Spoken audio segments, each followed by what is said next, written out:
This is Matthew Cratter from Trade University, and today I want to pull back the curtain and show you how these cryptocurrency pump and dumps actually work.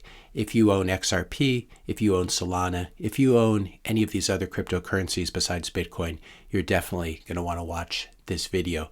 In this video, I'll be talking about how the people who held Terra Luna were dumped on by hedge funds. I don't believe that anything illegal was done here. I just want you to know how the game is played. And there's this old saying, I think Buffett has quoted it many times, as well as other famous investors. If you don't know who the idiot at the poker table is, then it's probably you. As they say, play stupid games, win stupid prizes. So I want to start with a diagram that I must have shared 20 or 30 times over the past couple of years. This shows initial token allocations, and it shows what percentage of those went to insiders, including venture capitalists. And the more red you see here, the bigger a problem there potentially is. We talked a lot about Solana and the huge pre-mine there, the huge insider allocation. I actually made a video about it in early November of 2021. I called it Solana Billionaire VCs Are Laughing at You.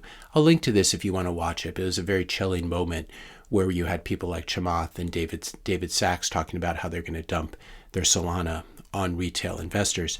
When I made that video, that was right here at the top. Right here is November 5th. So we missed the top by about a day. There were so many people who watched that video, a lot of Solana people, and said, wow, you convinced me to buy even more. These sort of perverse people who don't like to listen to reality. And it really has been straight down since then. So I want to warn you about how this can work and also how it worked with Terra Luna. But before I do that, please hit that subscribe and like button if you're finding my video helpful. So let's go back to this initial token allocation form, and we will see Terra here. Terra was even more egregious than Solana. It had 56% of the initial tokens went to the team, the company, and other insiders like venture capitalists.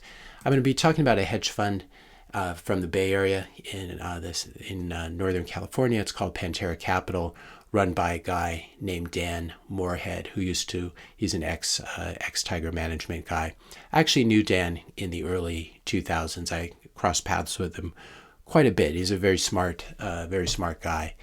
Here is Dan, unfortunately, pumping Terra. This is December 29th of 2021, talking about, this is on, I believe, on CNBC, talking about how he sees Terra Luna as the most promising altcoin. The reason I call it Terra Luna, for those of you who don't know, the ticker is actually Luna, L-U-N-A, but the name of the crypto is Terra, so I just call it Terra Luna to cover my bases.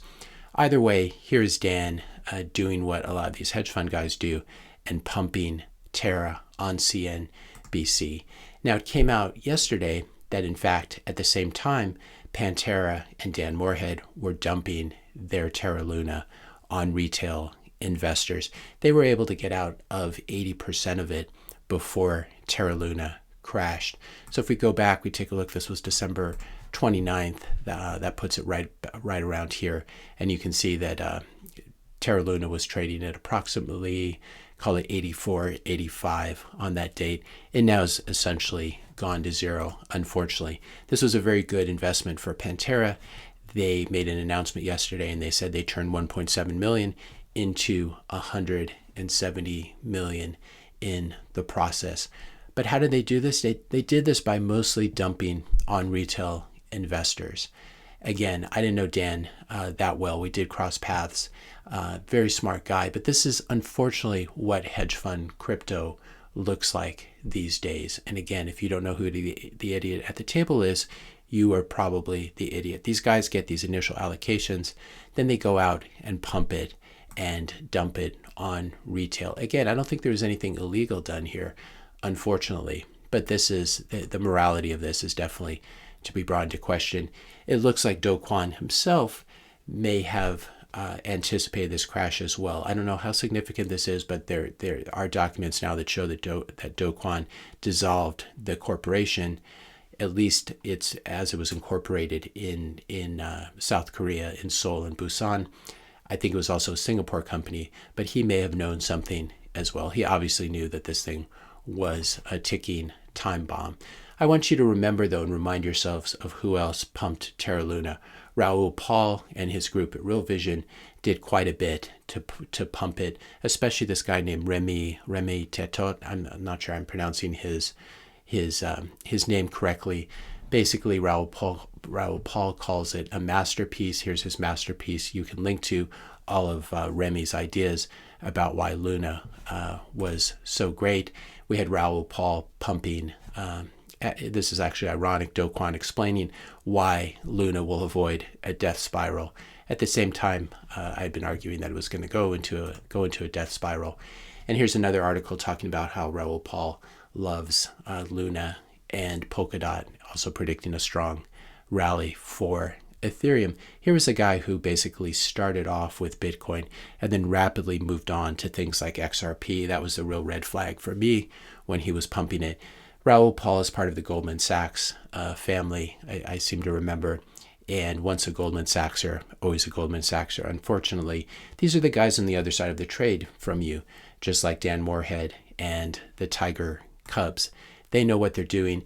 They have articles published in the popular press as well. I don't know if they were behind this particular one, but here's an article about why lunatics have nothing much to worry about right now, October 10th, 2021.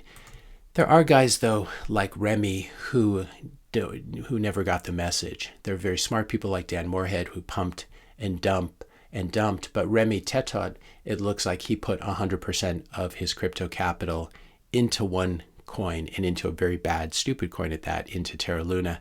He lost 100% of it basically and was completely wiped out. So here you have the head of research at Raoul Pal's company at GMI and a co-founder of Real Vision who didn't get the memo, and he basically got dumped on by Dan Moorhead and others as well. So what are the lessons here? What are the lessons to be learned?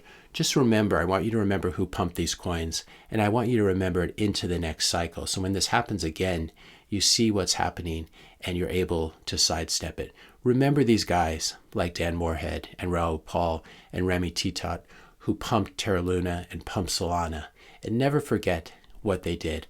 Also, it's very important to know what you own and to know why you own it. Don't trust other people, but do verify for yourself. And I would say don't trust me either. Don't buy Bitcoin because I own a lot of it, but only buy Bitcoin because you like it after having watched my videos on YouTube and made up your own mind. Maybe you won't find my videos convincing. That's fine. It's a completely free market, and it doesn't make any sense to buy Bitcoin if you don't understand it and if you haven't put in the time. Because if you don't really understand it and feel comfortable hodling it, you're never going to survive the volatility and the FUD and the roller coaster that it is, the psychological roller coaster that it is being a Bitcoiner. But one thing I can promise you is I will never dump on you. I'm never selling my Bitcoin. This is not a pump and dump channel. My Bitcoin is here for me and for my kids, but we're not going to sell it. This is really for my great-great-grandchildren, and hopefully this will just be an asset that we keep in the family. We probably borrow against it at some point, but this is an asset for the ages. It's not like Solana. It's not like Terra Luna.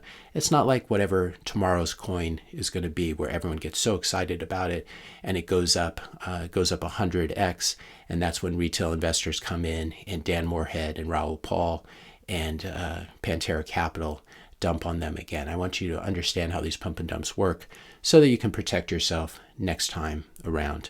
If you found this video helpful, be sure to hit that subscribe and like button. Hit the notification bell if you want to be notified when I publish my next video. And let me know your questions and comments in the comment section below. Thanks a lot for watching, and I'll see you in my next video.